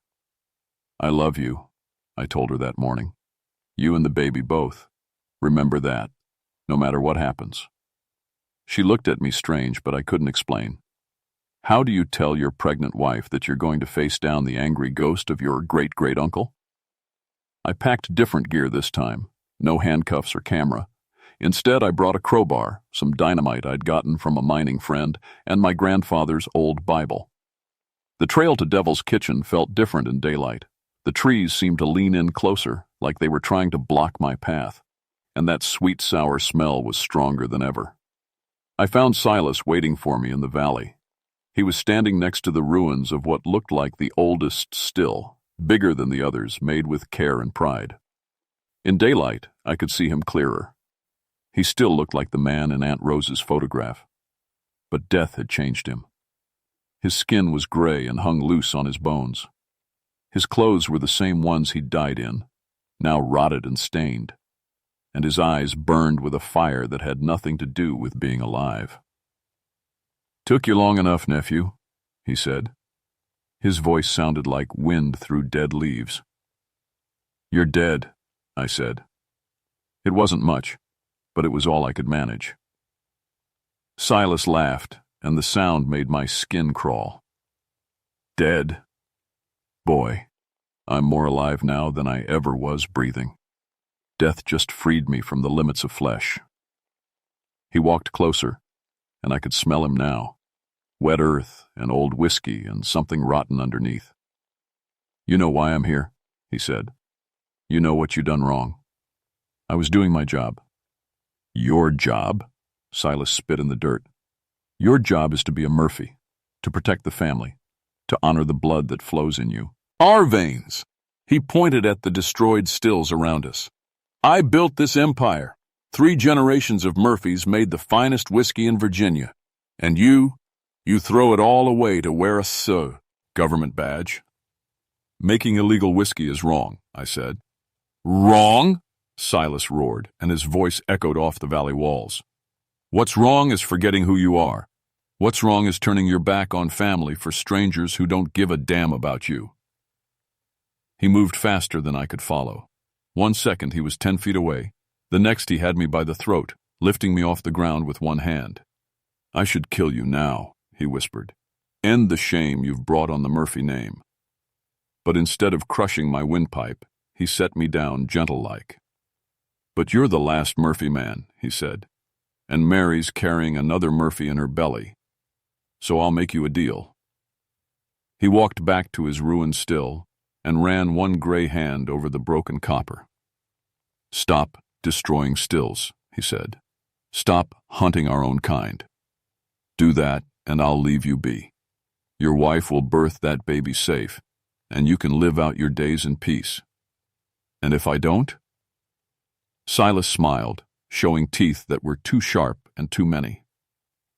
"Then I'll visit that pretty wife of yours some dark night. And the baby she's carrying, well, accidents happen to pregnant women all the time." The threat hit me like a punch to the stomach. He was talking about hurting Mary, about hurting my unborn child. "You wouldn't," I said. "I'm already dead, nephew. What's another killing to me?" That's when I knew what I had to do. Not because I was brave, but because I was more afraid of losing Mary and the baby than I was of fighting a ghost. I pulled the crowbar from my pack and pointed it at Silas. "I won't make that deal," I said, "and I won't let you hurt my family." Silas threw back his head and laughed. "You think you can fight me, boy? I'm beyond death now. Beyond pain. Beyond everything that limits the living." He changed then, growing bigger and more terrible. His fingernails stretched into claws. His teeth became fangs. His eyes burned brighter than before. "I tried to be reasonable," he snarled. "Family to family. But you want to do this the hard way."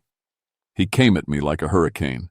I swung the crowbar with everything I had, and it passed right through him like he was made of smoke. But his claws were solid enough. They raked across my chest, tearing through my shirt and the skin underneath. I stumbled backward, bleeding and desperate. Then I remembered what Aunt Rose had said about the family still. This was where Silas had died. This was what connected him to the world of the living. I pulled out the dynamite and held it up. "Stay back," I warned. "I'll blow this whole place to pieces." For the first time since I'd seen him, Silas looked worried. "You wouldn't destroy the family still," he said. "It's been in our blood for 5 generations. Watch me." I lit the fuse and threw the dynamite at the base of the old still. Silas screamed and dove after it, but he was too late. The explosion shook the whole valley. When the smoke cleared, the still was nothing but twisted metal and scattered stones. And Silas was fading like morning mist. "You don't know what you've done," he said, his voice growing fainter. "The family legacy. 5 generations of Murphy whiskey." "Maybe it's time for a new legacy," I said. He reached out toward me one last time, those burning eyes full of rage and sadness. Then he was gone, dissolved into nothing like he'd never been there at all. I walked out of Devil's Kitchen that afternoon covered in blood and reeking of smoke. The scratches on my chest would scar, but they would heal. The memories of what I'd seen would stay with me forever. I never told Mary the whole truth about what happened in that valley. Just said I'd had some trouble with moonshiners and got hurt in a fight.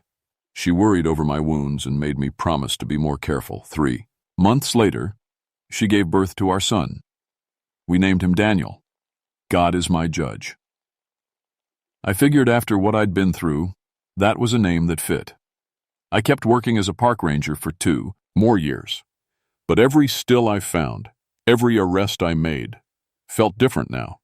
I still did my job, but I understood better why people made the choices they did, why they sometimes picked family loyalty over government laws. In 1961, I transferred to a different forest in North Carolina, told my supervisor I wanted a change of scenery. Really, I just couldn't stand being near Devil's Kitchen anymore. Even from 30 miles away, I could sometimes smell that sweet, sour scent on the wind. Daniel grew up to be a park ranger like his father, but he chose to work with wildlife instead of law enforcement. Maybe that was Silas's influence reaching across the years, steering the family away from hunting other mountain folk. I'm retired now, living in the same cabin where Aunt Rose used to tell stories about the old days. Mary passed 5 years ago, and I miss her every day. Daniel visits when he can, usually bringing his own children to hear their grandfather's stories. But there's one story I've never told them. One secret I've kept for more than 60 years. Because sometimes, late at night when the wind is just right, I can still smell moonshine cooking somewhere up in those mountains. And I wonder if destroying Silas's still really ended things, or if it just freed him to set up shop somewhere new. There are still reports every few years of strange happenings in the deep woods, campers who disappear, hunters who never come home, and always, somewhere nearby, the smell of whiskey and the sound of something howling in the darkness. I tell myself it's just coincidence, just the mountains being dangerous like they've always been. But I keep my grandfather's old Bible on the nightstand, and I never go walking in the woods after dark. Because family or not, some debts can never be fully paid. And some ghosts refuse to stay buried. The Murphy legacy lives on, one way or another, just not the way any of us expected.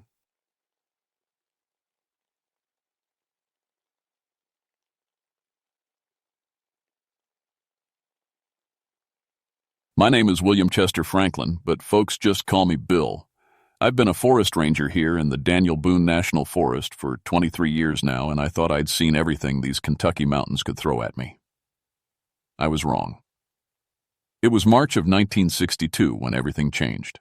The winter was finally letting go its grip, but you could still feel its cold fingers in the morning air. I was sitting in my ranger station, sipping coffee that was strong enough to wake the dead, when the radio crackled to life. "Ranger Franklin, this is dispatch. We've got a problem." I set down my cup and grabbed the handset. "Go ahead, Mary." "We've lost contact with that geological survey team up in Red River Gorge. They were supposed to check in yesterday morning, but we haven't heard a word." My stomach dropped. Red River Gorge was rough country. All cliffs and caves and places where a man could disappear without a trace. "How many men?" "4. They were doing mapping work near the natural bridge formations." I rubbed my bad leg where the German shrapnel still lived under the skin.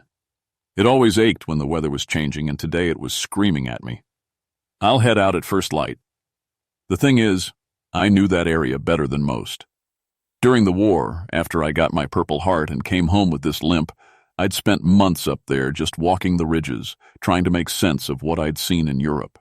The mountains had a way of putting things in perspective, or at least that's what I told myself while I was drinking too much and trying to forget my boy Tommy, who never made it back from Korea. That night, I packed my gear carefully. Rope, first aid kit, flares, enough food for 3 days. My service pistol. You never knew what kind of animals you might run into up there. The locals had stories about the Red River Gorge, old tales about people who went into the mountains and came back different. They called them ridge runners, folks who'd been up there so long they'd forgotten how to be human. I never put much stock in those stories. A man gets lost, goes hungry, gets desperate.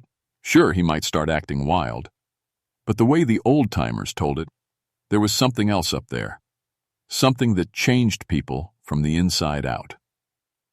As I loaded my pack into the truck, I caught myself looking up at the dark line of mountains on the horizon.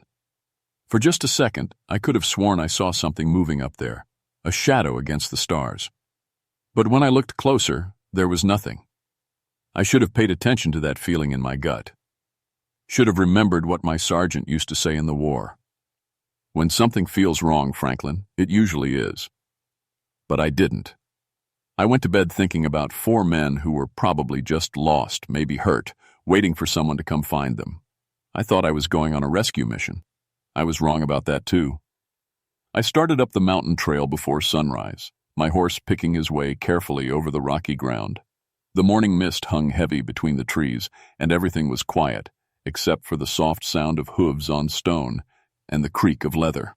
The trail to Red River Gorge wound through some of the prettiest country in Kentucky, but also some of the most dangerous. 100-foot cliffs dropped off into nothing, and the rock formations created a maze that could confuse even experienced hikers. I'd pulled 3 different search and rescue operations out of this area in the past 5 years. About 2 hours in, I found the first sign something was wrong. It was their base camp, set up neat and professional on a flat stretch of ground near the natural bridge. 4 tents, a camp stove, survey equipment stacked carefully under a tarp, but no people, and no sign of where I'd gone. I climbed down from my horse and walked through the camp slowly. Coffee cups still sat on the flat rocks they'd been using as a table, half full and cold. A map was spread out, with pencil marks showing their planned route. Their sleeping bags were still rolled out in the tents. It looked like they'd just stepped away for a minute and never came back. I found the first strange thing near the edge of camp. Boot prints in the soft mud by a little creek, but they were wrong somehow. The left foot was normal, but the right one had deep gouges in front, like claws had been dragging in the dirt. I knelt down and studied the prints more carefully.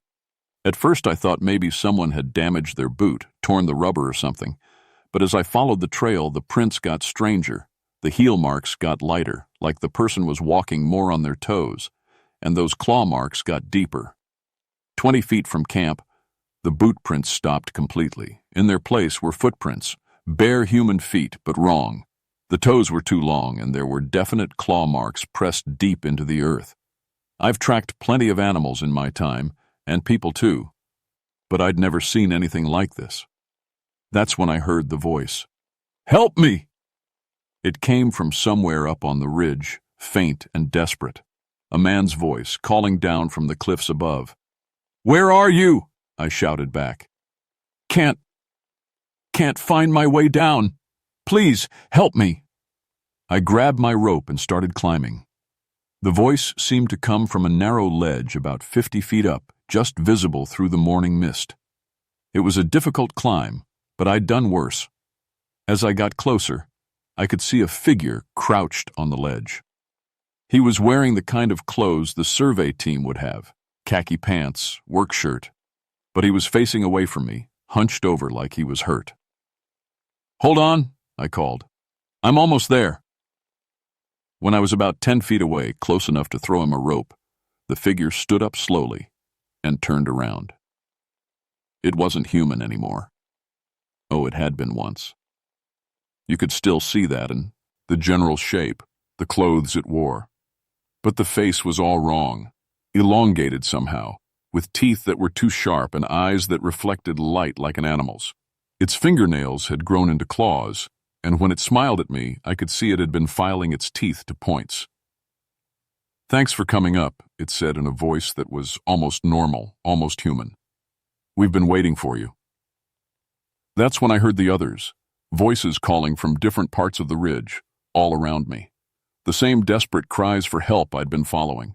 I looked down and realized I was trapped on a narrow ledge 50 feet above the ground, with nowhere to run and something that used to be human blocking my path. The thing that had called me up there tilted its head and made a sound I'll never forget. Part laugh, part growl, part something else entirely. "Don't worry," it said, reaching out with those claw-tipped fingers. "You'll understand soon. We all do, eventually." I didn't think. 23 years as a ranger, 16 years as a soldier before that, and all that training kicked in at once. I grabbed my service pistol and put 2 rounds center mass into the thing standing in front of me. It stumbled backward, looked down at the holes in its shirt with something like curiosity, and then started laughing. That's when I knew I was in real trouble. The creature, I couldn't think of it as human anymore, leaped at me with speed that shouldn't have been possible. I threw myself sideways, rappelling down the cliff face so fast the rope burned through my gloves. I hit the ground hard and rolled, my bad leg screaming in pain. The voices from the ridge had changed. Now they weren't calling for help. They were howling, making sounds like wolves, but with human voices mixed in. It was the most horrible sound I'd ever heard, and I'd heard plenty in the war. I ran for my horse, but someone Hing had spooked him. He was rearing and pulling at his reins, eyes wide with terror. I got him calmed down enough to climb on, and we took off down the trail as fast as we dared on the rocky ground. Behind us, I could hear them coming. Not running on the trail like normal people would, but moving through the trees themselves, crashing through brush and over rocks like they didn't feel pain anymore. I made it about a mile before my horse stepped wrong and went lame. I had to leave him and continue on foot, carrying what gear I could manage. My radio was back at their camp with the rest of my equipment, so I couldn't call for help. As evening came on, I found a shallow cave to hole up in. It wasn't much protection, but it was better than being caught in the open. I built a small fire near the entrance and settled in to wait for morning. That's when they started playing games with me. First, it was my own voice calling from outside the cave. "Bill? Bill, is that you in there? I'm hurt bad. Need help." It was perfect. Exactly how I sounded, right down to the slight rasp from too many years of cigarettes. If I hadn't known I was alone, I would have believed it. When I didn't answer, they tried other voices. My dead wife, Sarah, calling my name like she used to when supper was ready. My boy, Tommy, asking me to come outside and throw the ball around. I put my hands over my ears and tried not to listen, but they kept it up all night long. Voices of everyone I'd ever cared about, everyone I'd lost, all of them outside my cave begging me to come out. Just before dawn, they tried something different. "Ranger Franklin?" This was a new voice, young and scared. "Ranger Franklin, are you in there? My name's Peterson, Jim Peterson. I'm with the Geological Survey team." I looked up from my fire. This voice sounded real. No perfect mimicry, just a frightened young man. "Please," the voice continued. "I got away from them, but I don't know for how long. I need help." Against my better judgment, I crawled to the cave entrance and peered out. In the dim light before Suis, in rise, I could see a figure crouched behind a tree about 20 yards away. He was wearing survey team clothes, and he looked terrified. "How do I know you're real?" I called out. "Because I'm still fighting it," he said, and his voice broke like he was crying. "But I can feel it changing me. My fingernails won't stop growing, and I keep wanting to run up into the high places. Please, you have to help me before I become like the others." Something in his voice convinced me. I stepped out of the cave with my pistol ready. The young man, Peterson, stumbled toward me. In the better light, I could see he was in bad shape. His clothes were torn. He had scratches all over his face and arms, and yes, his fingernails were definitely too long. "What happened to your team?" I asked. "They're not my team anymore," he said, and I could hear the pain in his voice. "It started 3 days ago. Reynolds, our team leader, said he heard something calling to him from the ridges. Said he had to go up there, had to run free. We thought he was having some kind of breakdown." He looked at his hands, flexing those too long fingernails. But then Harris started acting the same way, and then Miller. They would disappear at night and come back. Different, wild, like they were forgetting how to be human. "What about you?" "I fought it longer than the others, but I can feel it in my head, telling me to give up all this civilized nonsense and just run. Run through the mountains forever, hunt, be free." He looked up at me with desperate eyes. "You have to get me out of here before I lose myself completely." I wanted to believe him. God help me, I wanted to trust that at least one of them was still human. But as he talked, I noticed other things. The way he kept looking up at the ridges with something like longing. How he was standing more on his toes than his heels.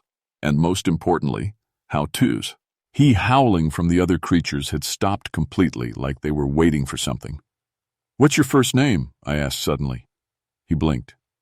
"What?" "You said your name was Peterson. What's your first name?" For just a second, his face went completely blank.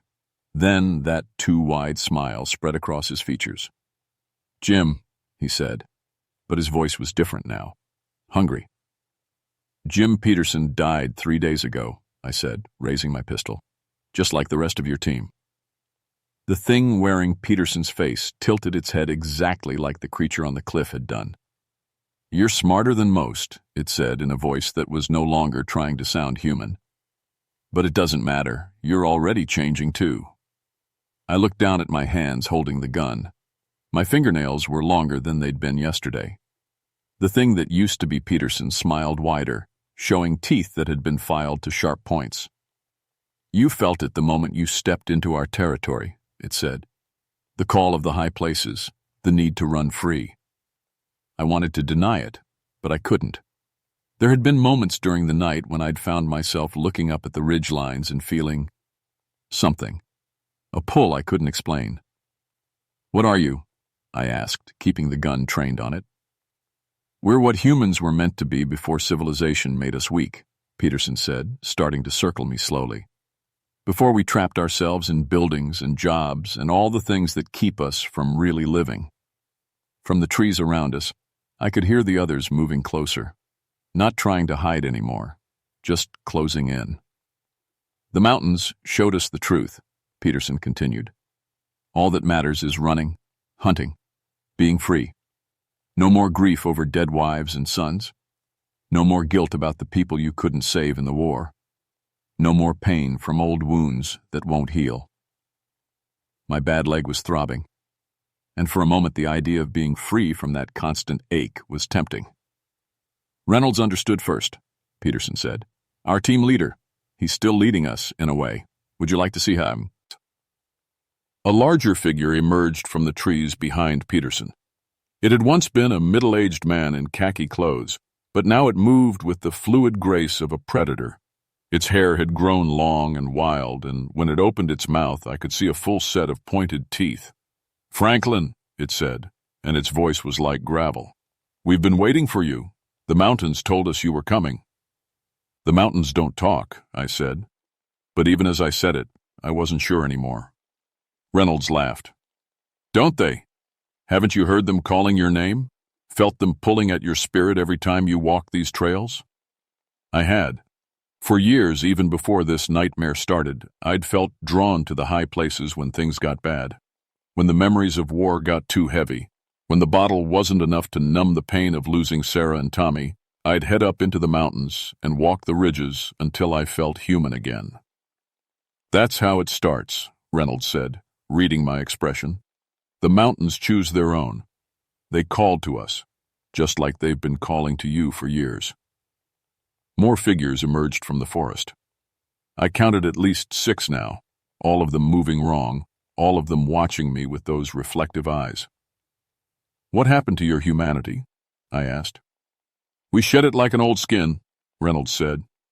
"Out here, we don't need to pretend to be civilized. We don't need to carry the weight of things we can't change. We just run and hunt and live free."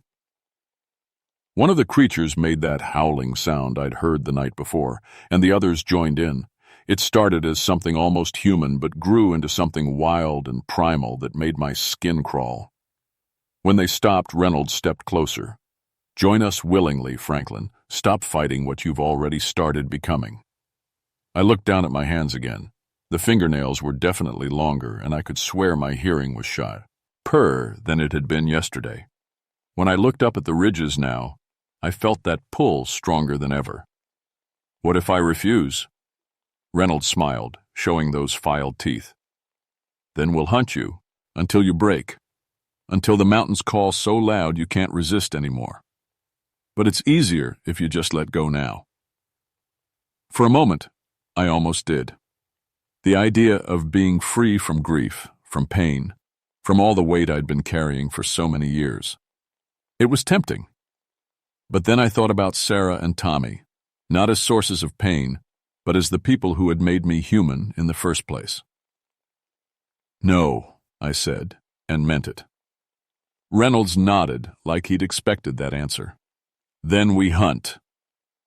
They came at me from all directions at once. I put 2 rounds into Reynolds' center mass, just like I had with Peterson, but it barely slowed him down. The bullets hit him, drew blood, but he kept coming like he didn't feel pain anymore. I ran.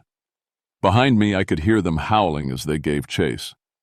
But they weren't just running. They were hurting me, driving me toward something.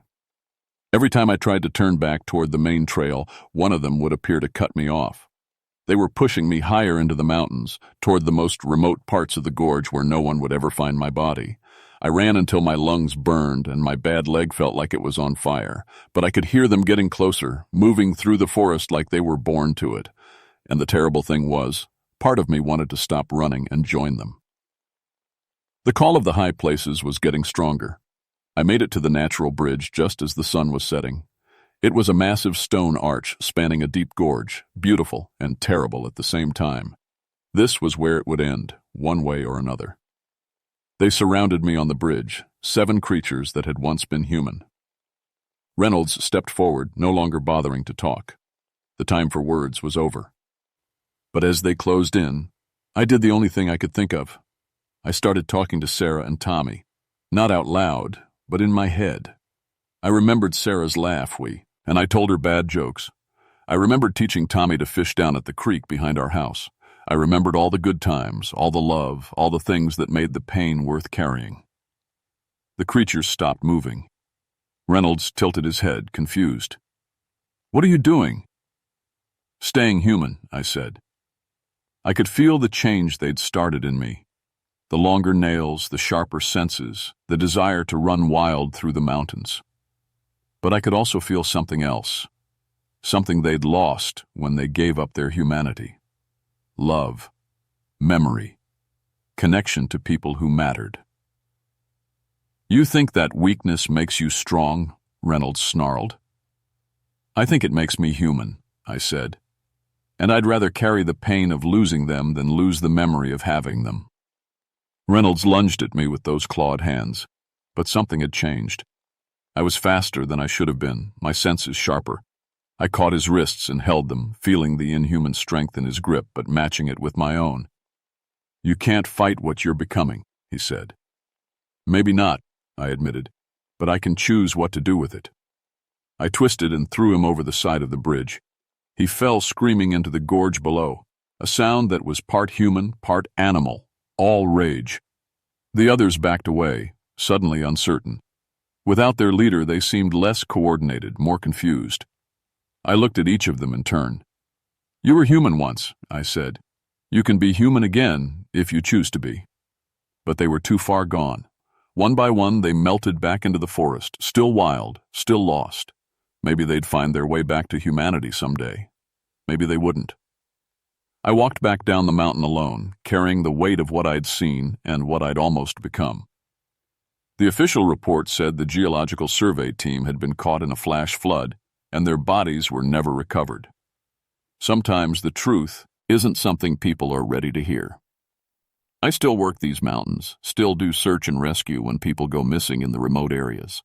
And sometimes, late at night when the moon is full, I can hear them out there, the ridge runners, calling to each other across the high places. The change they started in me never completely went away. My senses are sharper than they used to be, my reflexes faster. Sometimes I catch myself looking up at the ridges with longing, feeling that old pull toward the wild places. But I fight it by remembering what makes me human, not just the pain of loss, but the love that makes that pain meaningful. Sarah's smile, Tommy's laugh, the 47 people I've rescued over the years, and their families who got to hold them again. That's the secret the ridge runners never learned. Being human isn't about avoiding pain. It's about choosing love even when it hurts. And every day I make that choice again. Because the mountains are still calling, and they always will be. But I've got people to protect, and memories to honor, and a humanity worth fighting for. The ridge runners are still out there waiting for the next person who gets lost and doesn't remember what they're fighting to get back to. But they won't get me. Not today. Not ever. My name is William Chester Franklin, and I choose to stay human.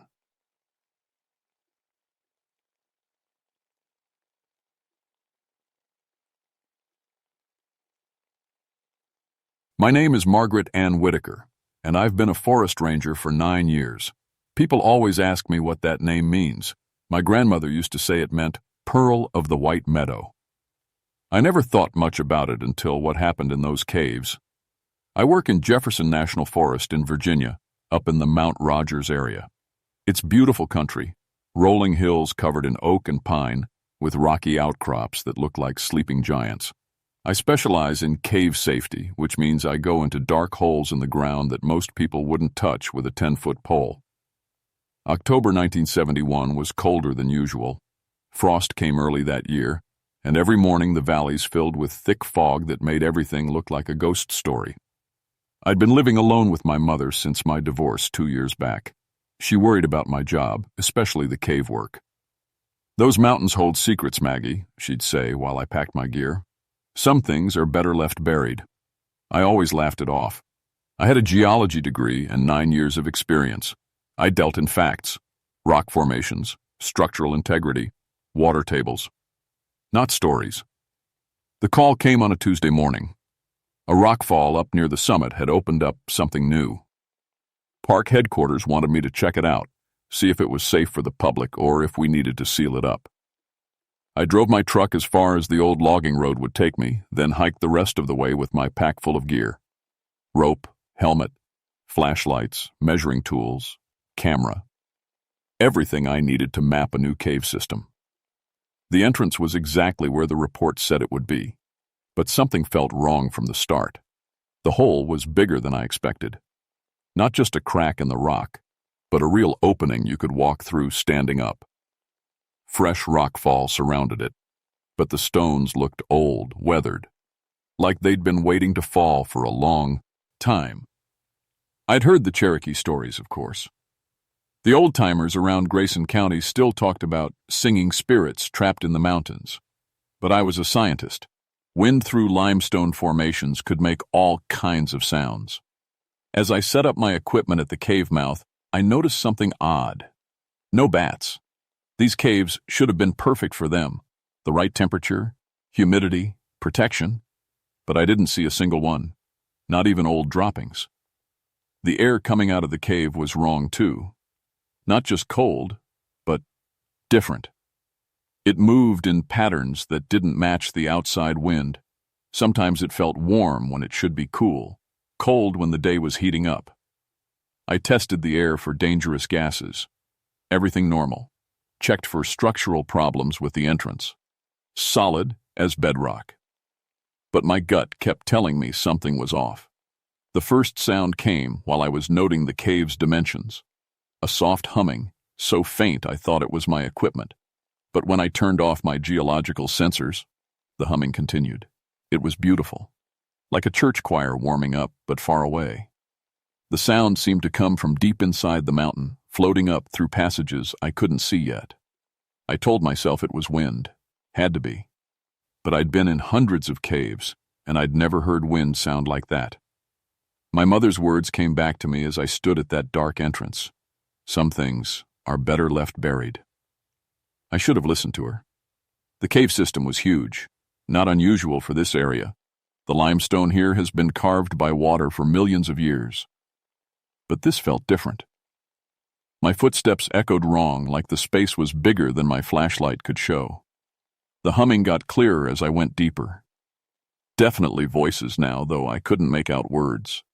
Maybe 4 or 5 people singing together, the sound bouncing off cave walls until it became something beautiful and strange. I followed the main passage for about half a mile, taking pictures and measurements. The rock formations were incredible. Crystals I'd never seen before, twisted into shapes that looked almost like frozen music. My geology training told me this was impossible, but there they were. The cave split into 3 tunnels. I marked my path with chalk arrows and chose the middle one. The singing was loudest from that direction. That's when I found the first piece of equipment. It was wedged between 2 rocks about 20 feet into the tunnel. An old surveyor's compass, brass and steel, the kind they used in the 1940s. The metal was green with age, but otherwise perfect, like it had been placed there yesterday. I picked it up and felt a chill that had nothing to do with cave temperature. Someone had been here before me, a long time ago. The singing stopped, just like that, complete silence. Even my own breathing seemed too loud. I called out, "Hello?" but only got echoes back. Then I heard footsteps. Not echoes of my own feet. These came from ahead, deeper in the tunnel. Slow, careful steps like someone trying not to be heard. I switched off my light and listened. The footsteps stopped too. I turned my light back on and kept moving forward, but now I was scared. Rangers work alone a lot, but we always file plans with headquarters. If something happened to me, search teams would come looking. That thought helped keep me calm. The tunnel opened into a big chamber, maybe 50 feet across. My light couldn't reach the ceiling. And there, arranged in a perfect circle in the center of the room, were 5 skeletons. They wore clothes from the 1940s, canvas work pants, leather boots, flannel shirts now faded and moth-eaten. Their bones were white and clean, like they'd been scrubbed. But the clothes looked almost new. Each skeleton sat upright, facing inward toward a crystal formation in the center of the circle. Their mouths hung open like they'd been singing when they died. I found their equipment scattered around the chamber. Survey tools, cameras, as notebooks. Everything from a geological expedition, the kind my own department might send out to map new cave systems. With shaking hands, I picked up one of the notebooks. The pages were yellow, but readable. The last entry was dated October 15th, 1943. Day 6, underground. The singing is getting stronger. We've found the source. It's coming from deeper in the cave system. The harmonies are incredible, like nothing we've ever heard. Jim says we should head back, but the music, God, the music is beautiful. We have to find where it's coming from. 28 years. These people had been sitting here for 28 years. That's when the singing started again. But now I could tell it wasn't coming from deeper in the cave. It was coming from the skeletons. Their jawbones moved like they were forming words, and that beautiful humming filled the chamber. I ran. I should have left the cave then, should have climbed back to the surface, sealed the entrance, and filed a report about dangerous geological conditions. But I couldn't stop thinking about that music. It followed me even after I got out of the cave. All that night, lying in bed at my mother's house, I could hear faint singing on the wind, beautiful harmonies that made me want to go back. "You look tired, dear," my mother said at breakfast. "Maybe you should stay home today." But I couldn't. I had to understand what was happening in those caves. I went back the next morning with more equipment. Better lights, more rope, a camera for documentation. This time I'd be scientific about it. Document everything, find explanations. The skeletons were gone. The chamber was empty except for those strange crystal formations. Even the old surveying equipment had vanished. For a moment I wondered if I'd imagined everything, but my chalk arrows were still on the walls, showing where I'd been. The singing was louder today. More voices joined the harmony, maybe 8 or 10 now, and I could hear it clearly. They were calling my name. "Margaret, Margaret, come deeper. Come sing with us." The sound echoed through passages I hadn't explored yet. I followed it like a fish on a hook. The deeper I went, the stranger the cave became. Passages that should have led down started going up. Rooms that felt small with my light became huge when I turned it off. And everywhere, those impossible crystal formations that looked like frozen music. I found more evidence of the 1943 expedition. A camera hanging from a rock outcrop, its leather strap still strong after nearly 3 decades. Film cans scattered like someone had dropped them while running. And photographs, dozens of them, showing the cave system in the 1940s. But in every picture, the caves looked different. Passages where there shouldn't be passages. Chambers in impossible locations. Like the cave itself was alive, changing, growing. The singing was all around me now. Not just voices, but instruments too. Flutes made of wind through stone cracks. Drums from water drops hitting crystal formations. A whole orchestra hidden in the rock. I realized I'd been underground for hours, but it felt like minutes. Time moved wrong here, stretched and compressed like the cave passages themselves. That's when I met them. They appeared like heat shimmer in summer air. Not quite solid, but definitely there. The 5 members of the 1943 expedition, young and smiling, their eyes bright with joy. "Margaret," one of them said, a tall man with dark hair, "we've been waiting for you. We need another voice for our choir." They looked exactly like the skeletons I'd found, but alive and happy. Their clothes were clean, their skin healthy. Only their eyes were wrong. They reflected light like mirrors, and when they smiled, I could see too many teeth. "The song is everything," a woman with braided hair told me. "Once you join us, you'll understand. No more loneliness, no more pain. Just music forever." The singing got louder. It felt like whoa, arm honey in my veins, making me dizzy with happiness. All I wanted was to sit down with them, open my mouth, and let that beautiful sound pour out. But part of my mind stayed clear, the scientific part, the part trained to observe and question.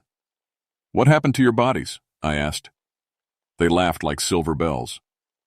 "Bodies are just shells," the tall man said. "We became something better, something eternal." Around us, the cave walls pulsed like a heartbeat.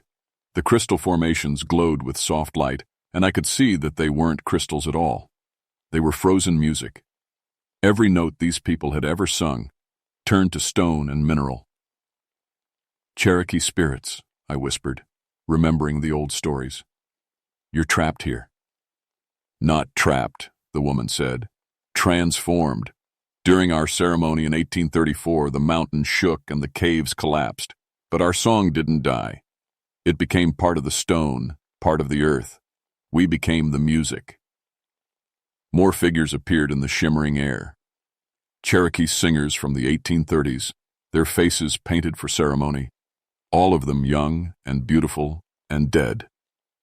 Your friends from 1943. Joined our choir willingly, the tall man said. As will you. The song needs new voices, fresh harmonies. It's been calling you your whole life, Margaret. Why else would you become a cave explorer? Why else would you come here alone? The singing was inside my head now, drowning out my thoughts. I wanted to join them so badly it hurt. But that small scientific voice kept asking questions. What happens to the world above if I stay? The world above doesn't matter, they said together, their voices blending into harmony. Only the song matters. Only the music lasts forever. I felt myself taking a step toward them, then another. The Cherokee spirits gathered around me, their faces glowing with joy. The 1943 expedition members reached out their hands, coming me to their circle. All I had to do was sit down, open my mouth, and let the song take me. But my scientific mind wouldn't shut up. It kept asking questions, making observations. Why? Were their eyes like mirrors? Why did they have too many teeth? And why, when I looked closely at the crystal formations, did they look like screaming faces frozen in stone? Come, Margaret, the woman with braided hair said. Let us show you the true beauty of our song. She touched my hand, and suddenly I could see the cave as it really was. The crystal formations weren't beautiful frozen music. They were people, hundreds of them, maybe thousands. Cherokee singers from 1834, the Geological Survey team from 1943, and others. Travelers, explorers, anyone who'd heard the song and followed it deep enough. Their faces were twisted in silent screams. Their bodies turned to living crystal that could feel everything but move nothing. They weren't singing by choice. They were trapped, forced to make music for something else that fed on their voices, their life energy, their souls. The spirits around me weren't Cherokee singers either. They were something older and hungrier, wearing the shapes of the dead like masks. You see too much, the tall man said, and his face rippled like water. Underneath was something with too many eyes and a mouth full of broken glass. But it doesn't matter. You're too deep now, too far from the light. I looked around the chamber and realized he was right. I'd followed the song deeper than I'd ever gone before. The entrance was miles away through passages that kept changing, and my flashlight was getting dimmer. But I'd spent 9 years exploring caves. I knew things they didn't expect me to know. You need the cave system to work, I said, backing toward the wall. All those crystal formations, all those trapped people, they're like a giant musical instrument. But instruments can be broken. The false spirits hissed and lunged forward, but I was already moving. I'd noticed something when I first surveyed this chamber. Hairline cracks in the ceiling, signs of geological stress. This whole section was unstable. I pulled out my emergency flare and lit it. The red light filled the chamber, and the crystal formations started to glow and vibrate. The trapped faces in the stone turned toward me with desperate hope. If I bring down the ceiling, I free them all, I said. And without your instrument, without your trapped singers, what are you? The things wearing Cherokee shapes screamed, not with human voices, but with sounds like breaking stone and falling water. They rushed at me, but I was already placing my second flare against the biggest crack in the ceiling. The explosion was small, but in a place like this, small was enough. Rock started falling. First just pebbles, then chunks, then whole sections of ceiling. The crystal formations cracked and shattered, releasing sounds like 1,000 voices crying out in freedom.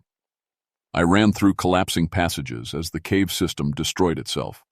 Behind me, the false spirits shrieked as their trapped singers escaped, taking their power with them. Without the music to sustain them, they became what they really were, echoes of hunger, memories of greed, nothing more than whispers in empty stone. I followed the underground stream, knowing it had to lead somewhere. Cave water always finds a way out. I made it out through a different entrance 2 miles down the mountain. When the search teams found me the next day, I was sitting by a creek, my gear scattered, telling a story about a cave-in that trapped me overnight. I never told anyone the truth. Who would believe it? But I filed a report declaring the cave system geologically unstable and dangerous to the public. The entrance was sealed with concrete and steel. That should have been the end of it. But sometimes, on quiet nights, I can still hear faint singing carried on the wind from Mount Rogers. Not all the hungry, false music that tried to trap me, but something different. Gentle voices singing Cherokee lullabies, songs of thanksgiving, music of people finally at rest. The spirits I freed that day, the real Cherokee singers, the 1943 expedition, all the others, they're not trapped anymore. But they're not gone either. Sometimes I think they're grateful. Sometimes I think they're watching over the mountain, making sure nothing like that ever happens again. I kept some changes from my time in the caves. My hearing got better. I can pick up sounds other people miss. Sometimes I know when storms are coming hours before they hit. And once a month, on nights when the moon is dark, I go back to the mountain. Not to the sealed entrance. That stays closed. But there's a place where the creek runs over stone worn smooth by centuries of water. And if you sit there quietly, you can hear the mountain singing. Real singing this time. Free singing. I add my voice to theirs sometimes. Just humming along with melodies older than our country, older than any written history. It feels right, like I'm keeping a promise I made in the dark. My mother worries when I come back from those trips. "You look different," she says, "like you're hearing something the rest of us can't." She's right, but it's not something hungry anymore. It's not trying to trap anyone or steal their voices. It's just music. The kind that connects us to the land, to the people who came before, to the mystery of being alive in a world full of wonders we barely understand. The caves are still there under Mount Rogers, sealed, guarded, safe. But the mountain remembers. And sometimes on very quiet nights when the fog rolls through the valleys like it did that October in 1971, you can hear it singing. Not calling for victims, just singing because mountains have voices too, and some songs are too beautiful to let die. I'm 53 now, still working as a ranger, still exploring caves, but I'm more careful about which songs I follow. And I always remember what my grandmother taught me about names having power. Margaret Ann Whitaker, Pearl of the White Meadow. Some pearls are made in darkness, under pressure, through pain. But they're still beautiful when they finally see the light.